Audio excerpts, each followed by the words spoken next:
So this is a Just As I See It broadcast that you're used to. I'm here with Greg Kossena. Yep. Greg Kossena, my local cows pharmacist, Priceline pharmacist. There are a number of issues. Sorry. There are a number of issues. That's all right. That's all right. There are a number of issues that are confronting pharmacists at the moment. Greg, what's the main one that this background that we're seeing? So as you can see, and I think people have probably seen in the media of recent, the Albanese government, specifically through Minister Butler, has made a decision to basically cut funding through the pharmacy by having a dispensing change, so whereby people come in every 60 days to get their medication from the pharmacy, which I guess on the surface might look like a good thing. You don't have to come in as much, you get more medication for one sort of fee rather than two. But the problem with that is it leads on to a lot of other issues, and one of those, I guess, which you can see by the signage, is medication shortage. So we're already in a problem with medication shortage. Sorry, I'm just going to give you a list. So this is a list of what we currently have from our daily orders. So this is what we order every day through our suppliers. There's already on this list almost 300 items that we can't get in for people. So people are going without already at the moment. If we now supply two lots of things, or two lots of prescriptions to patients, there's no way we can sort of stretch that out. We're already doing it at the moment and have been doing it since the start of COVID, and this is only going to get worse, obviously, with this change, if it goes ahead, which it looks like it is in the budget. Greg, they'll say this will be beneficial to your customers, but what's the real truth of the matter? Yeah, look, it looks like that by, okay, they're going to save maybe $6-7 every second month, which may look good. There's a lot of other issues. They won't be reaching their safety nets as quick. We already know that from information that's been provided, which means that in the long run, a lot of people will probably be worse off. They're not going to get to their free medication list early.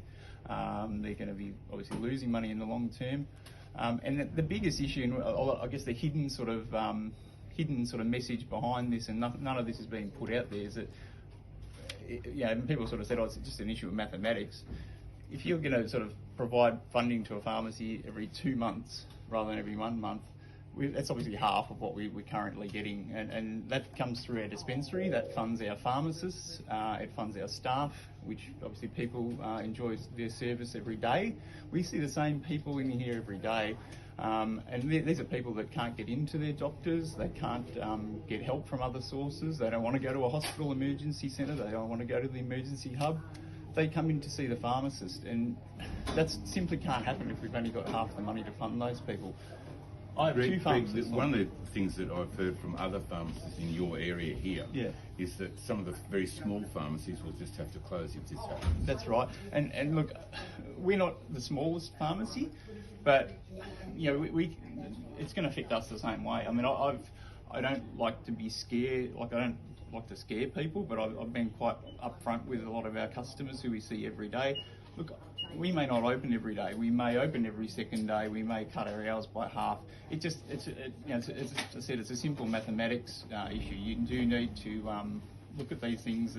How are we going to fund being open that time when we can't sort of pay our staff? We can't do those things. Thanks, Greg. Where do we go from here? So look, we as you can see by the posters, we're trying to get people. We've got a lot of support from our customers. They've been trying to, obviously the Guild or Pharmacy Guild have got a petition which we're trying to get everyone to sign up for, to try and at least make the Health Minister accountable, look into why, or the reasons what's going to happen as a result of this decision. And he just needs to really look at the policy. I mean, it's a policy that's been just sprung out of nowhere. There's been no research behind it.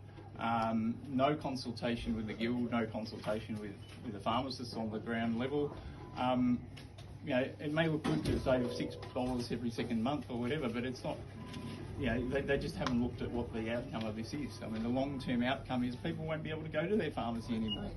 And it's been how many years? We've been here for like 70 years, this pharmacy, and people expect us to be here. They expect us to be open. We're open 364 days of the year. you know, if we have to halve that, you can imagine what people are going to think. So, you know, please get on to the there's an essential medicine shortages petition that's been obviously put online.